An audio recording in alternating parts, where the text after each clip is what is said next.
President al-Assad affirms that efforts must be combined to form Arab intellectual deterrent power to confront takfiri schemes.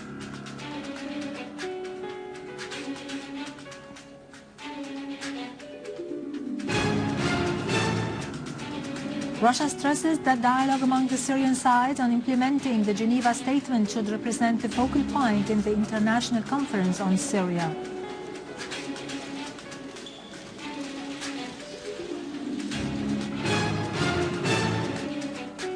Brahimi acknowledges that the Syrian opposition is to blame for the failure of setting up a date for Geneva II conference.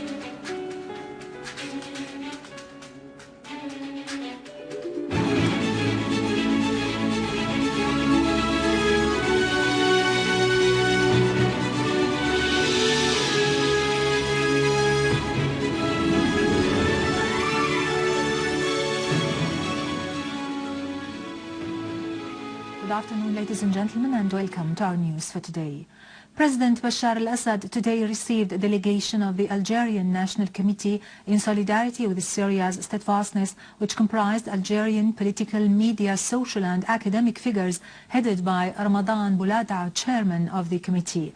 The members of the delegation stressed the Algerian people's support for the steadfastness of the Syrian people and army in the face of terrorism and the regional and international projects of sedition and partition which target the Syrians and all the Arabs, expressing their confidence in the victory of Syria, the symbol of resistance and the first advocate of the Arab people's causes and interests.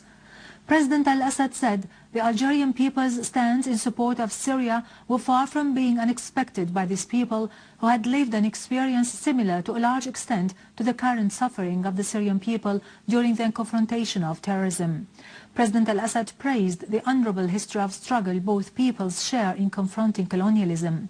President al-Assad affirmed that the events the countries of the region are exposed to affirm the importance of combining the efforts of the elite and the Arab national forces in order to shape an Arab intellectual deterrent power capable of protecting pan-Arab thought and confronting the external and takfiri changes and schemes which target the Arabs' present and future. The meeting also dealt with the changes on the Arab and international arenas. The members of the delegation presented President al-Assad an Algerian folkloric costume. The Russian Foreign Ministry has declared that dialogue among the various Syrian parties on implementing the Geneva Statement should represent the basis of the International Conference on Syria to be held before the end of this year. The ministry said the participants in the consultations held in Geneva yesterday to prepare for the conference stressed the need of launching a political process in Syria as soon as possible, pointing out that the Russian side asserted its readiness to continue work with Syrian sides and Russia's international parties in order to realize this objective. The ministry pointed out that the participants from Russia and the US, in addition to the UN envoy to Syria, Brahimi, agreed to hold an additional session of consultations on the 25th of this month to coordinate regarding pending issues within the framework of preparations for the Geneva II conference.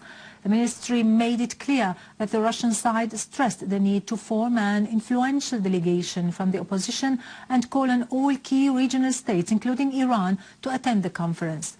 The ministry added that the participants said some of the opposition members were not ready to attend the internal Syrian dialogue without preconditions to ensure the full implementation of the Geneva Statement. Russian Deputy Foreign Minister Gennady Gatilov has emphasized that a political solution to the crisis in Syria is inevitable and a military solution is impossible, adding that this represents the basis of the Geneva Statement and consequently it is necessary to exert every effort to launch a political dialogue. In an interview with Russia Today's satellite channel, Gatilov said, his country's stand is based on Damascus' constructive attitude that has often stressed readiness to start a peaceful dialogue and attend the international conference without preconditions. Gatilov added that the Americans were interested in holding the conference and were aware that a military solution to the conflict was impossible. Gatilov expressed his intention to meet representatives of the International Red Cross and continue dialogue with them on the humanitarian issues, adding that he had already met representatives of several specialized organizations working in Syria, which has allowed him to get an objective, non-politicized assessment of the humanitarian situation.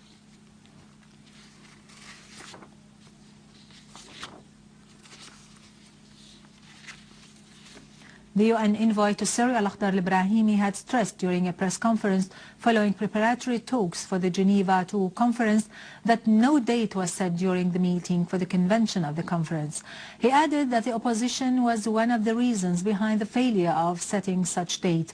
Brahimi hoped the conference would be held in the course of this year, ruling out the possibility of a military solution to the crisis, affirming that the solution was merely political.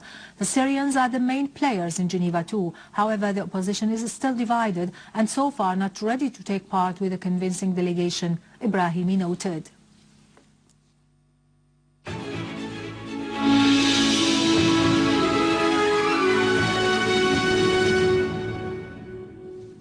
Welcome back.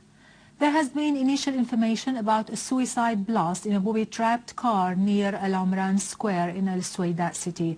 Several citizens have been reportedly killed or injured.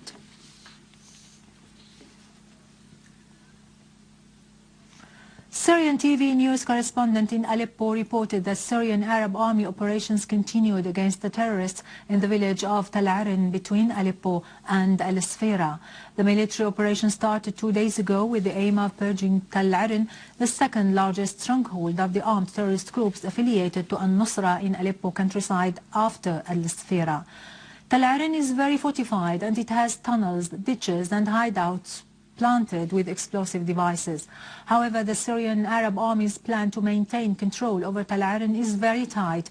Syrian Arab Army units also targeted the convoys coming to support the terrorists on the road of Al-Raqqa, Aleppo.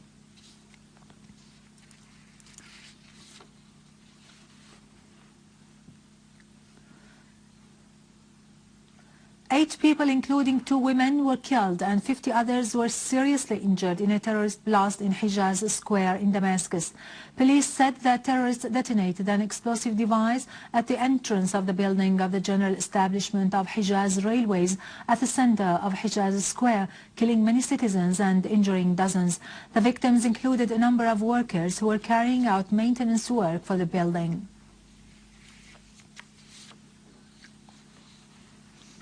4 children were wounded by a mortar shell launched by terrorists this morning on Aisha As-Siddiqa school in Old Zahira district in Damascus.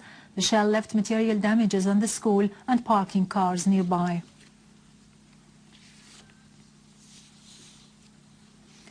A unit of the Syrian Arab Armed Forces eliminated an armed terrorist group that tried to infiltrate from Tel al-Haradin into Kanakir in Damascus countryside and seized narcotic pills and weapons.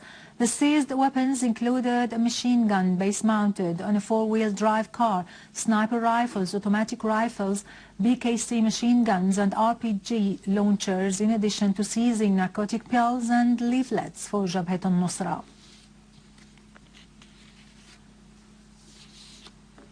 Syrian Arab Armed Forces eliminated a number of terrorists by setting up an ambush for them in Abu Shamat area east of Al-Dumair city and confiscated an anti-aircraft machine gun and RPG launchers. The quantitative operation came as a result of cooperation between the local residents and Syrian Arab Army units, which succeeded in setting up the ambush and targeting a convoy of cars loaded with weapons and ammunition.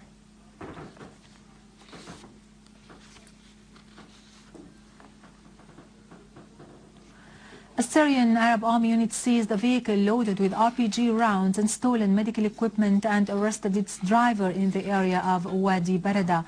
A military source pointed out that the confiscated car was heading to the city of Daraya, carrying weapons and different medical equipment.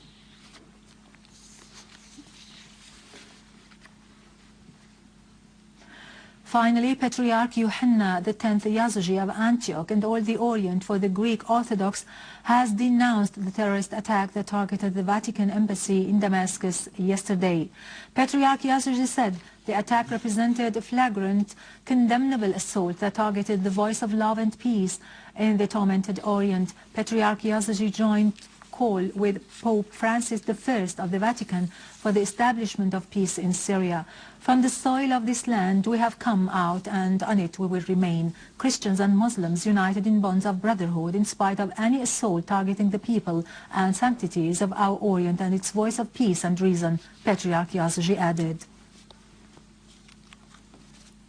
With this, we end our news for today. Thank you for watching. For more details about Syria and the region and to view this bulletin again, you can always visit our website in English, syriaonline.sy. Now to latest business and market news with Vani Genjan, but after a short break.